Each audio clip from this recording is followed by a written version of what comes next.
the Trans-Tasman Pacific Partnership issue, which I will leave in the hands of the Deputy Mayor.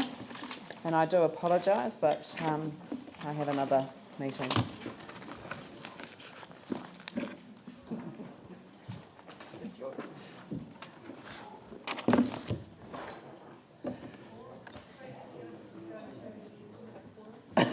Hopefully not.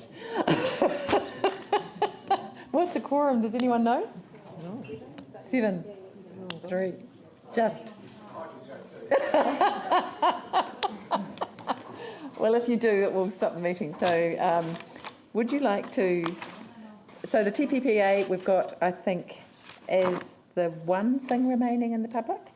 Is that right? And then we've got a couple of rats and mice, and sorry, little things in committee. Rats, yeah. Yeah, we won't get on to rats. Okay, I haven't got so this is a kind of do nothing type thing. Have I got anybody else who wants to speak? Have I got any amendment to this? Probably. Yanni. I actually really am quite concerned about this Trans-Pacific Partnership Agreement. I really support a lot of the points that were made by the people that have made the deputation. I think Christchurch has had a really proud tradition of being quite progressive as a city and raising concerns over issues like this. This does have the ability to have quite a major impact on some of the things we want to do. And so I think we should be really concerned about it. I think we should be endorsing the principles that have been put forward by this group.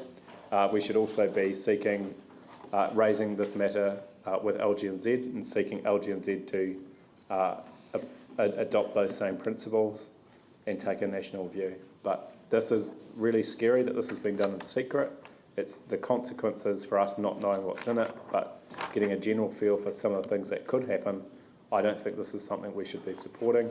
We should definitely be raising our concern. So, Yanni, could I suggest that are you seeking to move as an amendment what's actually put there as attachment 1 on page 473? Yeah. So that's moved, Yanni. Is there a seconder? Yep, seconded, Paul. It should just be an extra resolution. Which would be? Which would be that the council also requests LGNZ to adopt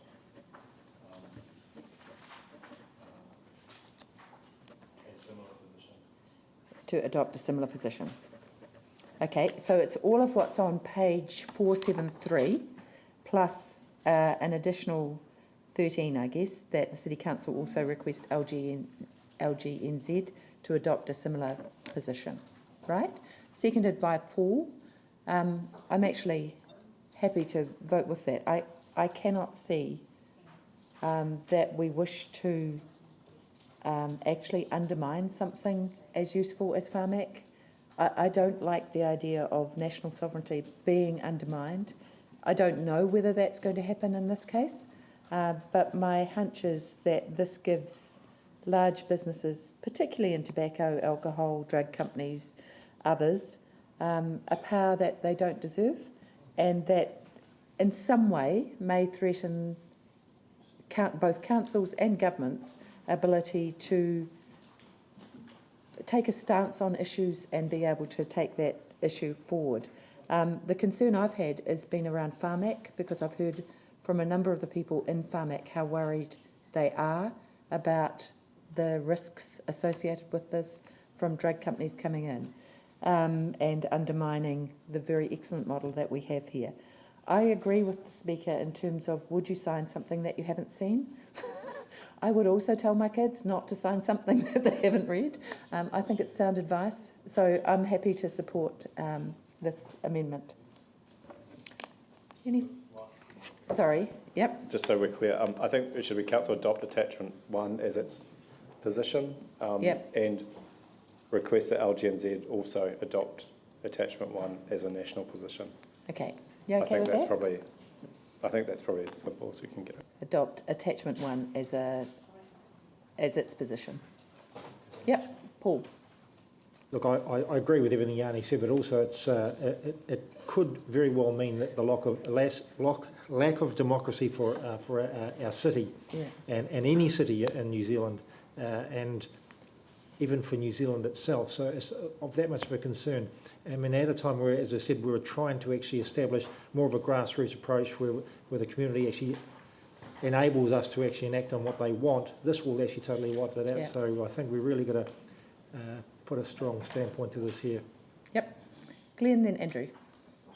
Happy to support this and make the comment that in the line where it says, you know, the decision being sort of the council's largely political, well, everything we do, wittingly and unwittingly, is rightly or wrongly interpreted often as being political. I mean, we've done things such as run housing summits and acted on insurance, and that's been interpreted politically, even though the starting point is the issues and needs of our constituents. So, you know, we can easily find ourselves, even if we try not to be political, wading into a political situation. So, Yep.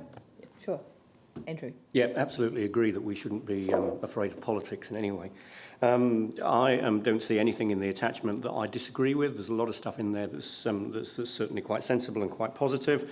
I know many of the concerns are about the unknown, which is entirely the point in many ways, and certainly the effects on giving a whole heap of power to international companies that may in fact erode our democracy and sovereignty are something that we should be very concerned about. So yeah, I believe it's a very positive position that we should adopt this today, and therefore I'll be supporting it.